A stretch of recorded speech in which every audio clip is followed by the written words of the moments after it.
નમસ્કાર દર્શક મિત્રો, કનમ એક્સપ્રેસ ન્યૂઝમાં આપનું સ્વાગત છે। હવે જોઈએ આજના મુખ્ય સમાચાર। ભરૂચ જિલ્લાના જંબુસર તાલુકામાં અકસ્માતમાં મૃત્યુ પામનાર 3 લોકોના પરિવારજનોને 10 લાખ રૂપિયાની સહાયના ચેક વિતરણ કાર્યક્રમ આજરોજ તારીખ 10/10/2025ના રોજ સાંજના 4:30 કલાકે આયોજન કરવામાં આવ્યું હતું। આ ચેક વિતરણ કાર્યક્રમ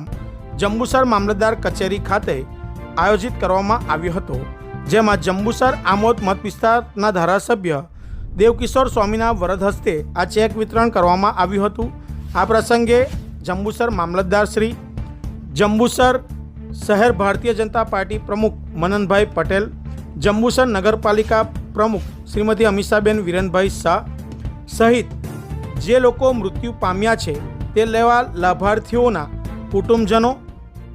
ભારતીય જનતા પાર્ટીના આગેવાનો મોટી સંખ્યામાં ઉપસ્થિત રહ્યા હતા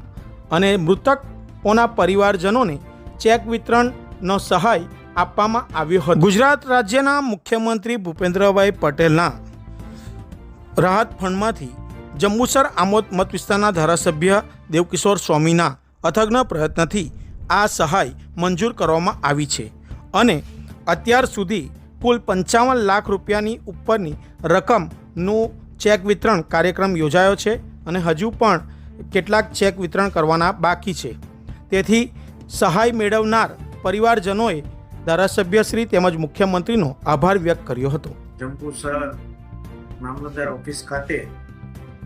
આદરણીય મામલતદાર સાહેબ તેમજ નગર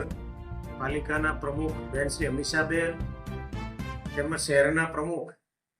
એવા આદરણીય મનનભાઈ, તાલુકાના પ્રમુખ એવા આદરણીય ભોલાભાઈ તેમજ ધર્મેશભાઈ મહામંત્રી, પૂર્વ મહામંત્રી પિન્ટુભાઈ તેમજ ભારતીય જનતા પાર્ટીના નગરપાલિકાના ચૂંટાયેલા સૌ સભ્યોની હાજરીમાં આજે માનનીય મુખ્યમંત્રી શ્રી ભૂપેન્દ્રભાઈ પટેલ અને એમના અધિકારીઓ દ્વારા અને એમની સૂચનાથી આજે મામલતદાર ઓફિસ ખાતે થોડા સમય પહેલા જ ધર્મિષ્ઠાબેન મનીષભાઈ પરમાર, જેઓ રૂનાળના રહેવાસી હતા, તેમનું કરંટ લાગવાથી વાગરા ખાતે અકસ્માત થયું,